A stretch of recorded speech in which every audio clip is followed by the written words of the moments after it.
Would you guys welcome my friend Louis Giglio?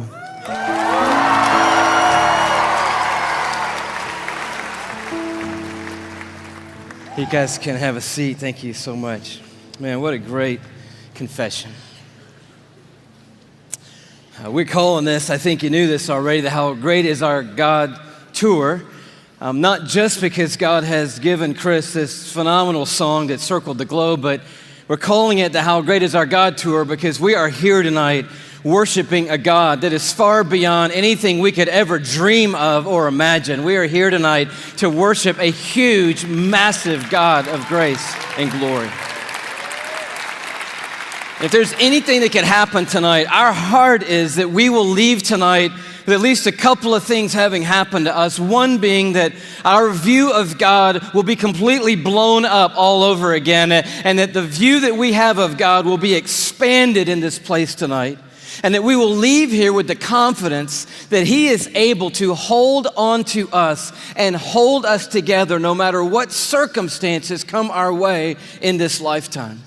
And if you were with us on the Indescribable tour, we sort of took a swing at that first part, looking at the bigness of God and the greatness of the universe. Anybody make it out to the Indescribable tour, by the way? A few of you guys were there.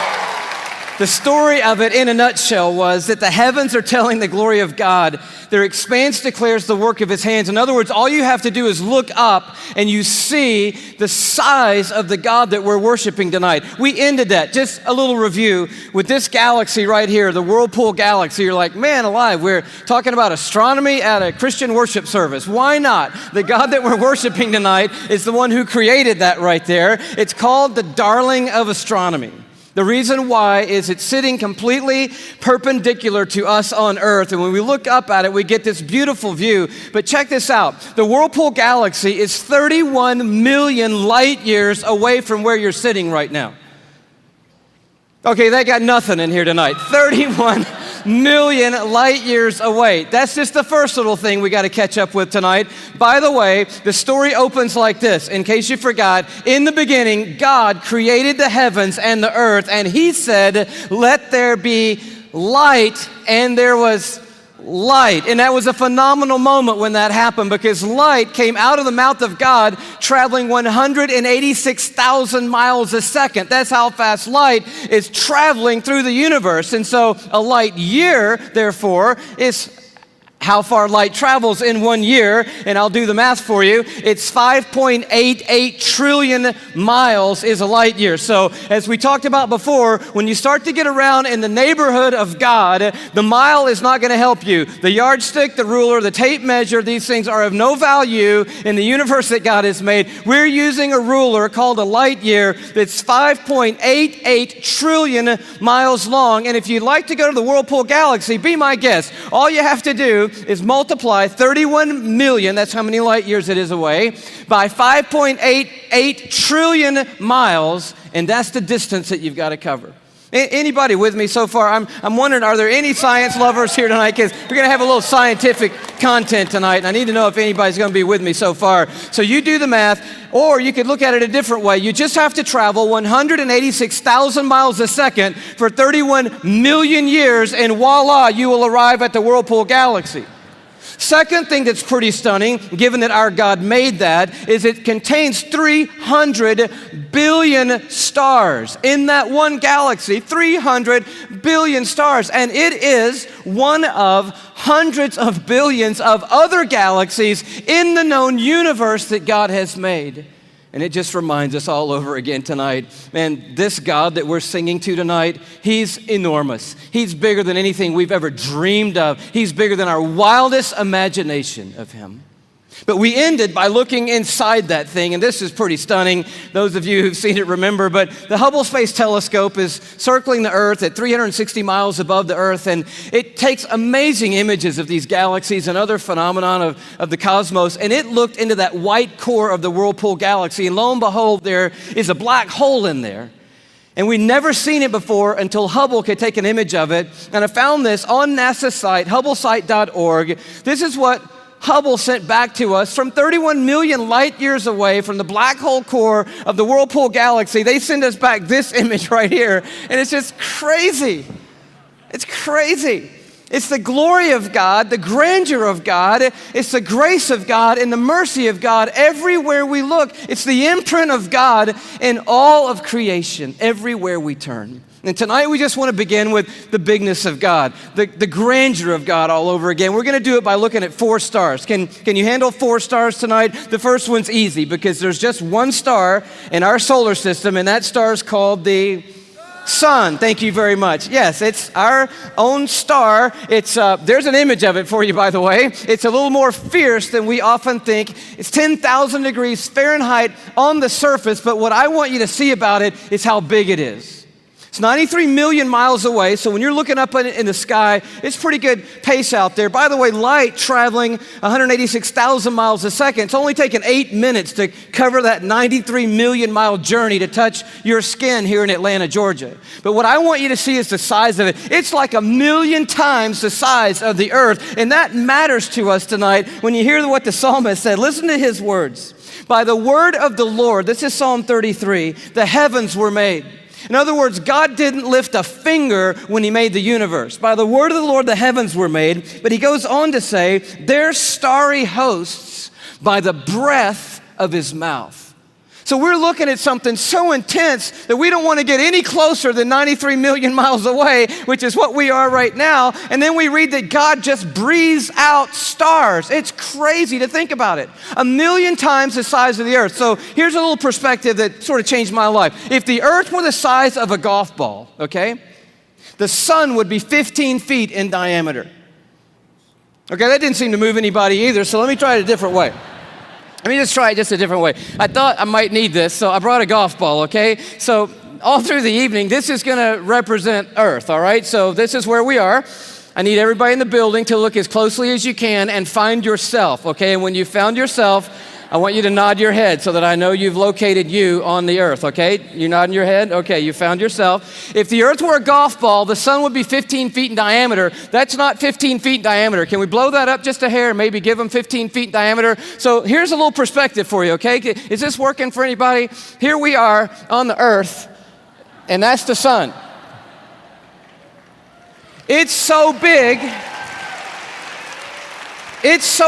you could put 960,000 Earths inside the sun. So if the earth were a golf ball and the sun were 15 feet in diameter, you could put 960,000 golf balls inside that 15-foot in diameter sun. That's enough golf balls, by the way, because I know that seems like a big number, to fill a school bus with golf balls could fit inside the 15-foot in diameter sun. It's a massive star, and it's one of hundreds of billions of stars in the Milky Way galaxy, our cul-de-sac in the neighborhood called the cosmos that God has made. It's huge, and we're worshiping a star-breathing God tonight. But I want to tell you about the second star, okay?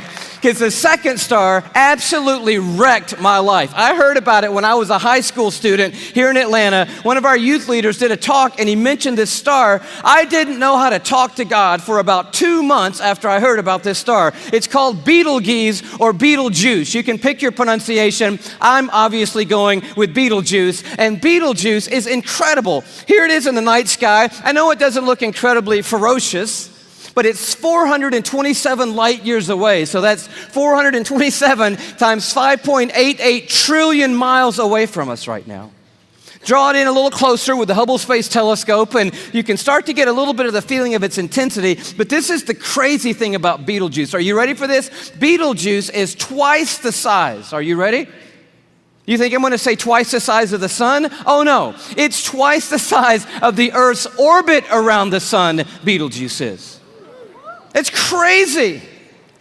If the earth were a golf ball,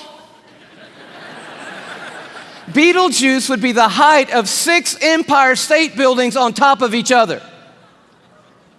Now, come on, have you seen the Empire State Building? I mean, maybe what you're gonna need to do is gather the family, get a golf ball, get some plane tickets, and fly up to New York. And you're gonna go into Midtown, you're gonna take your golf ball and put it on the sidewalk outside the Empire State Building. Don't worry about people thinking you're crazy. They're not even going to notice you in New York. You're going to go across the street. You're going to look up at the Empire State Building and imagine 5 more Empire State Buildings on top of the Empire State Building. That's Betelgeuse, and that's the earth, and somewhere you're on it.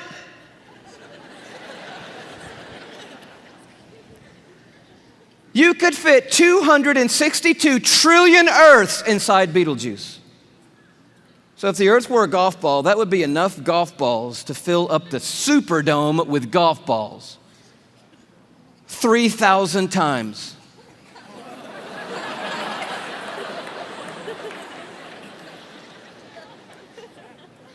When I heard that as a teenager, that stumped me right there. Because most of my praying had been advising God, correcting God, suggesting things to God, drawing diagrams for God, reviewing things with God, counseling God. The third star, can you go a little bit bigger with me? The third star is called Musifi. Here it is in the night sky. It's that gold star to the top left. We have the big image of it. It's 3,000 light years away, but I just want you to see it in the span of all these little glittering stars so that you know that at times when you look up at night, it is not just twinkle, twinkle, little star, how I wonder what you are. I'm telling you what you are. What you are is intense and huge and massive and ferocious is what you are. And this one used to be called Herschel's Garnet Star. Check it out. If the Earth were a golf ball, Musifi would be the width of 2 Golden Gate bridges end to end. Apparently, you're going to need to go from New York to the West Coast. Go to San Francisco with your family and your golf ball. Place your golf ball at the beginning of the Golden Gate Bridge. Go across the bay into Oakland to a high place where you can see the entire Golden Gate Bridge. Another second Golden Gate Bridge will be in your imagination. Span all the way back the 2 Golden Gate Bridges to the very beginning and find your golf ball over there. That's the Earth, and somewhere you're on it. One of the stars in the Milky Way galaxy. It's so big you could fit 2.7 quadrillion Earths inside this one star. Thank you so much. Where have you been all night? Now, quadrillion we have not talked about, and I need to explain this just briefly because I don't know about you, but I do not understand the national debt or any numbers bigger than about $875.28. I get that number. Go bigger than that, I don't know. But you need to understand a quadrillion, okay? Because this star is crazy big. A quadrillion, let's do it this way. Everybody knows a million, right? How many of you know what a million is? You can kind of get your head around a million. Everybody? All right. You know that a billion's 1,000 million, and a trillion is 1,000 billion, and a quadrillion is 1,000 trillion, right? Everybody knew that? Here's the perspective. This changed my life, right? A million seconds ago, 12 days ago. Isn't that cool?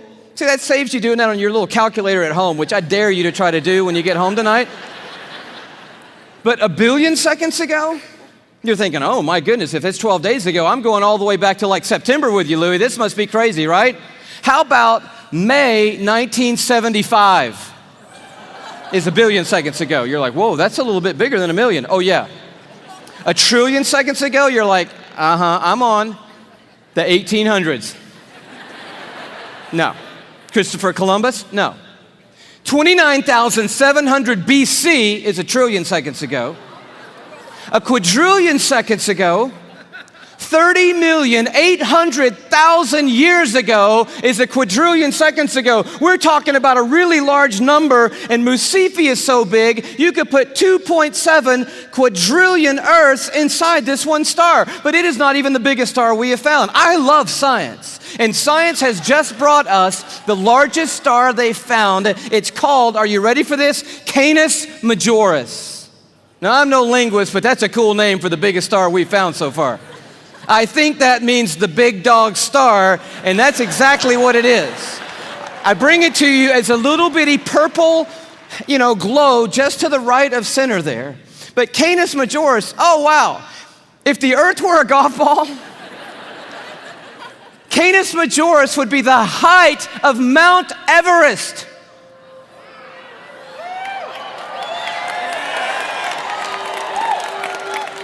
Thank you.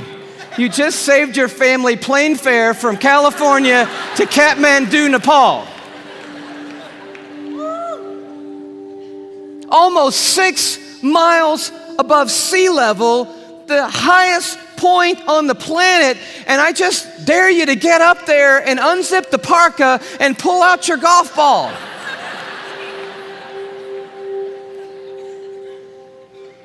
You could fit 7 quadrillion Earths inside Canis Majoris. That's enough Earths, if the Earth were a golf ball, to cover the entire state of Texas in golf balls, 22 inches deep. You see the one you're on?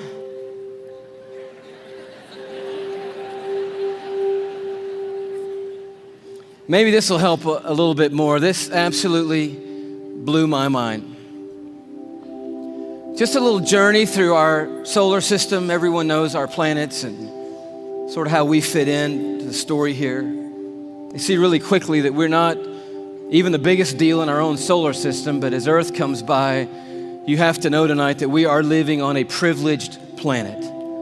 Anyone would tell you we're living at one of the most special places, if not the most special place in all of creation. But Neptune comes by and Saturn and then Jupiter, and you're like, okay, we're not all that big, even in our own little cul-de-sac.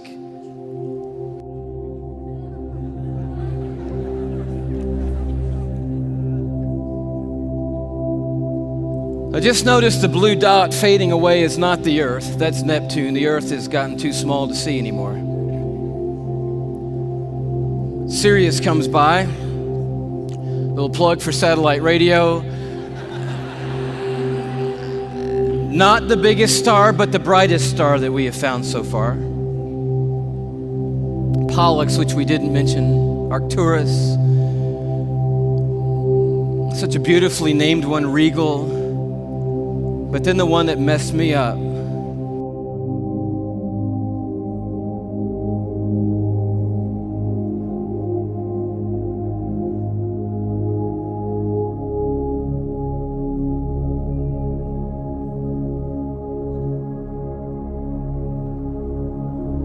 Our third star, Musifi. Musifi's cousin, W. Cephei.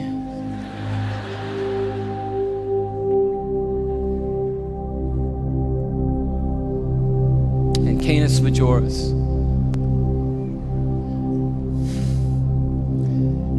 And do you know that you couldn't come up here right now with a Sharpie and make a mark on the screen that would approximate the size of our sun? You couldn't even do it. I mean, when you look at these in their relative size, we just have to put a little arrow over there that says, if you could put the sun on here, which you can't, it would go somewhere about here. And can you hang on that for me? And when you see this, I don't know what happens to you, but I'll tell you what happens to me. A shrinking feeling comes over me, and it's not a bad shrinking feeling, it's a good shrinking feeling. Because sin, it has a way of shrinking God down in our minds and puffing us up in our own estimation. But just a glance into the universe that God has made resizes everything in a heartbeat. And you realize tonight we are worshiping an unrivaled, uncontested God of all kind of might and power and glory and awe, there's none like him anywhere in all of creation tonight. We are not here worshiping some little teeny tiny God. We are the teeny tiny ones, you and me. We are small and weak and fragile and frail. We are, you and me tonight, one of 6.5 billion people on this little golf ball sized planet in this massive universe that God has made. But I'll tell you, the miracle of tonight is crazy, and crazier to me than the size of any star. Is that though we are but a vapor, you and me, and tiny and frail, we are marked by majesty. And we have been created in the very image of the God who breathes out the stars and put the universe into place. You and I are fashioned and formed and ordained by the God of all creation. We are fearfully and wonderfully made, you and I. We are a miracle. You're a miracle sitting in the building tonight. If I could just remind you just for a moment, you are somebody incredibly special. Let me just dial back to the beginning, and I know you know this already, but in the very, very beginning, here's how you happened, okay? One cell from your mom found one cell from your dad. Now, there's more involved in that than that, but that's enough for us right now. And by the way, we should applaud the one cell from your dad, because that one cell did a pretty heroic thing to be the one cell in the story that we're talking about tonight. One cell from your mom met up with one cell from your dad, each one carrying 23 chromosomes. The one from your mom was carrying half of her DNA. The one from your dad was carrying half of his DNA. And those two cells met and merged into one single cell. And when they did, those chromosomes matched, and they began to form together a brand new DNA code. Using 4 characters, 4 nucleotides, they begin to write out what we have now discovered is the 3 billion character description of who you are, written in the language of God. They wrote out your DNA, your human genome of 3 billion characters made up of those 4 simple nucleotides. And when they did, they described who God had ordained you to be. In that one little simple cell. Scientists say if you took the DNA out of that one little cell and stretched it out, that DNA would be 6 feet long, 3 billion characters stretched out to 6 feet long. So amazing that if I were to read your DNA, reading 1 character per second, night and day, it would take me 96 years just to read the description of you. And when they formed together, they wrote out and painted a picture which had never been written before in the history of humankind. And then that cell did the unthinkable. It set out to build that model from one cell. I'm telling you, you are a miracle sitting in this building tonight. And you have come a long, long way. I mean, here you are. This may not be in the family photo album, but here you are at 3 days old. 16 cells of you. You say, what in the world is that? It's a 16-cell human embryo on the tip of a safety pin at incredible magnification. So by now, that one cell had turned into 16 cells on its way to making the 75 trillion cells that make up your body tonight. Every one of those 75 trillion cells containing that 6 feet of the 3 billion character DNA code that's you. There's so much DNA in your body, by the way. If you stretched it all end to end, there'd be enough DNA to go to the moon and back inside your body. 178,000 times. That's how amazing God has made you to be. 75 trillion cells in your body. And when I told you that, 50,000 of those cells died and were replaced by brand new cells when I told you that. And then just now, 50,000 more cells died and were replaced by brand new cells. It's happening every 3 seconds, day and night, all the days of your existence. And you wonder why you're tired all the time. I'll tell you, you're doing some amazing stuff night and day. We're miracles, you and me.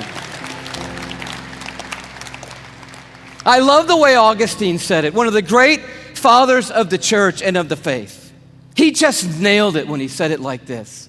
Men go abroad to wonder at the height of mountains, the huge waves of the sea, the long course of rivers, the vast compass of the ocean, the circular motion of the stars.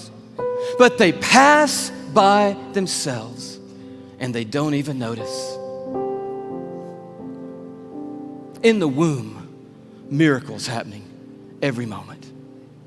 Here you are at 5 months in the womb. You remember those days? Those were the good old days. And just miracles happening every second. Let me tell you about one. Million optic nerve endings left the optic nerve center of your brain in the womb, headed for 1 million optic nerves that had left your eye. And they had to meet and match their exact partner. 1 million looking for 1 million. And when they found their exact partner out of 1 million and matched up together, in that instant you had sight. And anyone would tell you that to this moment, the most technologically advanced thing on planet Earth is your eye. Oh, but it didn't do you any good, because when that moment happened, you just had one piece of skin completely covering your eyeball. But as I read in one textbook, miraculously and mysteriously at about the 6th month, a little cutting device appeared and it cut perfectly that piece of skin. And you had eyelids for the very first time in your mother's womb. You are fearfully and wonderfully made. And the God of the heavens is the one who fashioned you together. And he knows your name tonight. And he knows every single thing there is to know about you. And he's made you a promise that for those who trust in him, he will literally hold them in his hand and carry them all the days of their life. This Psalm 33 that talks about a star-breathing God turns an interesting corner.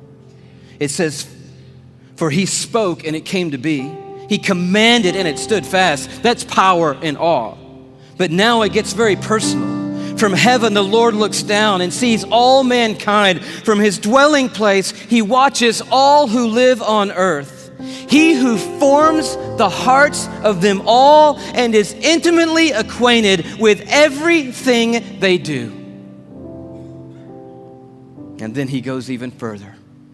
And he says, "The eyes of the Lord are on those who fear him, on those who hope in his unfailing love." And here comes this promise: to deliver them from death and to keep them alive in famine.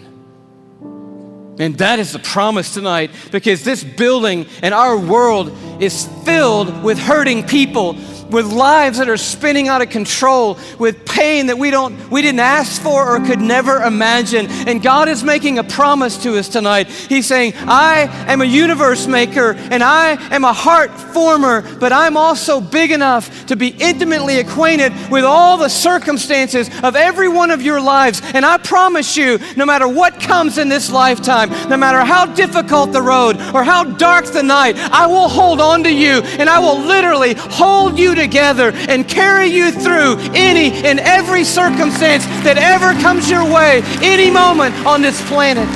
It's the promise of God. And you say, "Well, man, that sounds good, but how do I know that's true in my life right now, Louis?"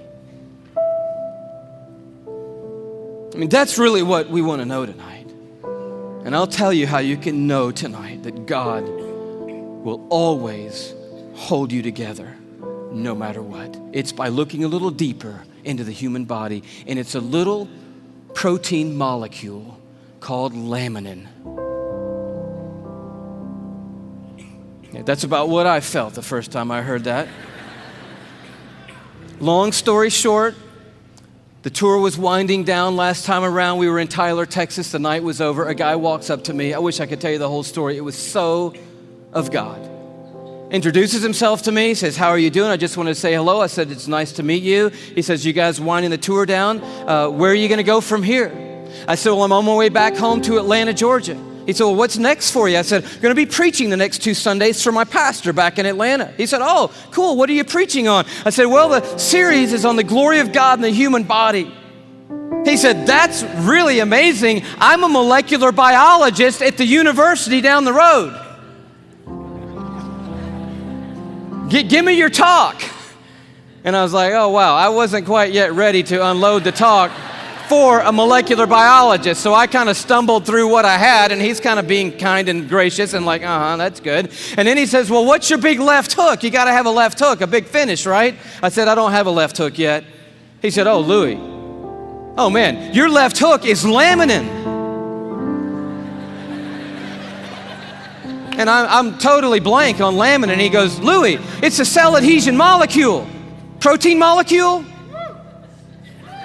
Do you know about proteins? I'm like, no. He said, Louis, cells organize into certain molecular structures, and that determines what protein there are. There are between 10 and 60,000 proteins in the human body. We don't even know how many proteins are in the human body, but one of them is a cell adhesion molecule. It's organized into this certain structure, and that tells the cell what its job is in the body. And this one is a cell adhesion molecule. And I'm like, all right. He said, no, Louis, it's like the rebar of the human body. The steel they put in the concrete when they lay the foundations of things, it's that stuff. It's holding your membranes together. It's the glue of the human body, Louis. It's laminin. You got to tell them about laminin.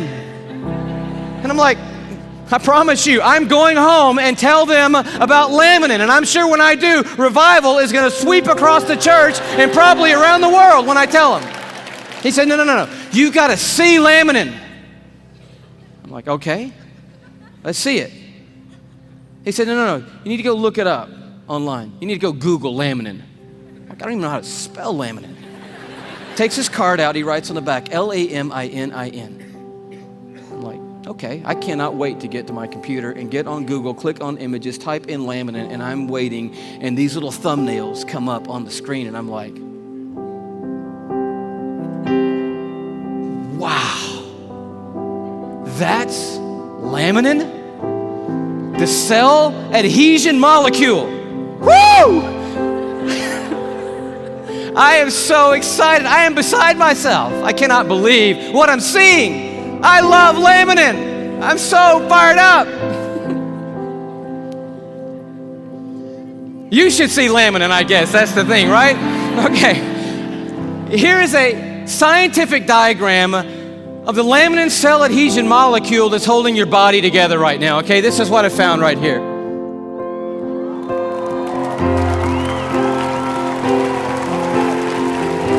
No, come on, that's crazy. That's just crazy. I just can't believe it. I emailed that guy back so fast, I'm like, wow, what in the world?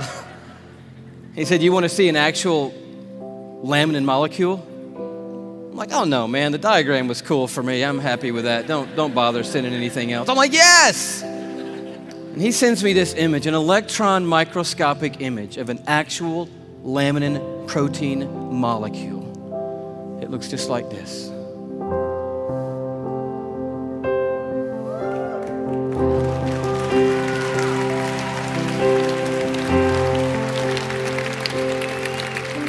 Like, how crazy is that? That the stuff that holds our bodies together, that's holding the lining of your organs together, holding your skin on, is in the perfect shape of the cross of our Lord Jesus Christ. And immediately I'm thinking about the words of Paul in Colossians 1. You know this beautiful passage where Paul's talking about the supremacy of Christ and the sufficiency of Christ. He says, for by him, talking about Jesus Christ, all things have been created, things in heaven and things on earth. All things were created by Jesus and for Jesus.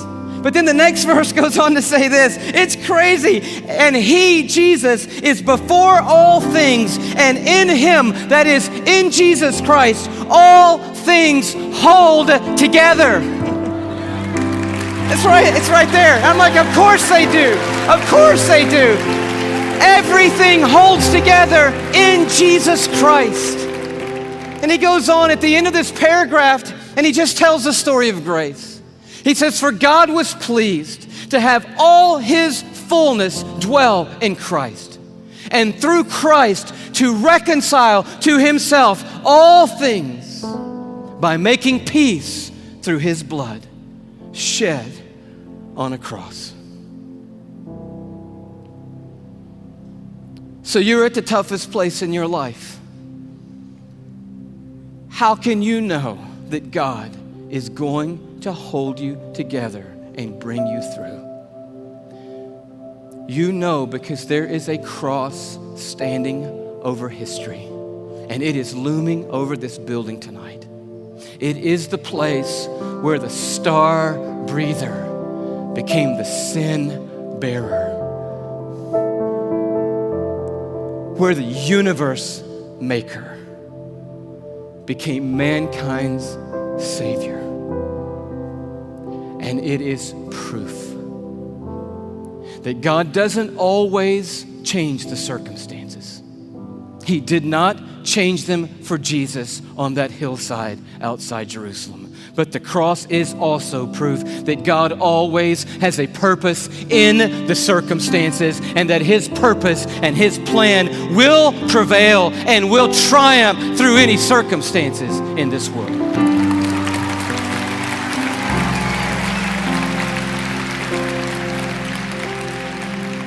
So we just close with this question. It's found right in the middle of an interesting chapter in Isaiah 40 where it just talks about the expanse of God. He stretches out the heavens like a curtain, like a tent to dwell in. He leads forth the starry host one by one and calls them each by name. But then it takes a turn. And the writer of Isaiah says, "So why do you say, O Jacob? And why do you complain, O Israel? My way is hidden from the Lord." Or say, "My cause is disregarded by my God." In other words, there was a moment in the history of Israel when they felt like God had completely lost sight of them. That yes, I believe that God is big enough to make the world. I even believe that God ordained and made me. And now coming present tense, I'll accept the fact that God gave His Son on a cross. But what I really need to know right now, what really matters most to me right now is, does God see what I'm going through? Does He see what I'm carrying? Does He know that I can't take one more step or one more day? Does He care, and can He do something? That's what I need to know. And Isaiah answers, and he answers with another question. And it's a question for us here. He says, "Do you not know? Have you not heard? The Lord is the everlasting God, the creator of the ends of the earth. He will not grow tired or weary, and His understanding no one can fathom." He's huge. He is a star breather. He's big. But listen to what He loves to do. That God, that creator of the ends of the earth, that I do not grow tired or weary, that my understanding's too great for you, that God, here's what He does. He gives strength to the weary, and He increases the power of the weak. For even the youths will grow tired and weary, and young men will stumble and fall. But those who hope in the Lord, another translation, those who wait upon the Lord. The Hebrew word simply means this. When it says hope and wait, it means but those who stand right in the midst of the craziness, right in the midst of the pain, right in the midst of the chaos, right in the valley of the shadow of death, and they don't gloss over it. They're dealing with the hardest stuff in life, but standing in the middle of it, they say, "You know what? I don't see what God's doing. I don't understand what the plan is, but I'll tell you one thing. I am not going to give up on God, and I'm going to stand right here in the middle of this moment, and I'm going to trust that God is sitting on a throne, that He has a purpose for my life and a plan for my life. And I believe I'm going to see the goodness of God in the land of the living, and I'm not going to stop believing that no matter what." That's what the word means, to wait and to hope on the Lord. And He said, and here's the promise. You're going to wake up to rosy circumstances. No. Oh, He can do that, and He does do that. But the promise is greater than that. He said, those who wait upon the Lord, here's what I promise. I will renew your strength. And when you think you can't take one more breath, I'll give you enough to keep going on. And enough to keep going on. And enough to keep going on. And to keep going, and to keep going, and to keep going. You keep hoping, and I'll keep causing strength to rise when you hope. And you'll keep going, and you will feel like you have been swept up on the wings of eagles, and you will run and not get weary, and walk through it all and not faint. He said, I will hold you even when you let go of me, I'm not gonna let go of you. Did you know there are millions and millions and millions of microscopic crosses holding you together right now? And one giant, glorious cross of Jesus Christ that's holding every one of us that's trusted in Him onto the Heavenly Father and holding the Heavenly Father onto us. And it's going to keep holding us onto Him, that cross, forever and ever and ever and ever. We will never not be carried by the strong hand of a universe-making God, and He will bring us through. That is the promise of the everlasting God. Amen. God bless you. Bless you.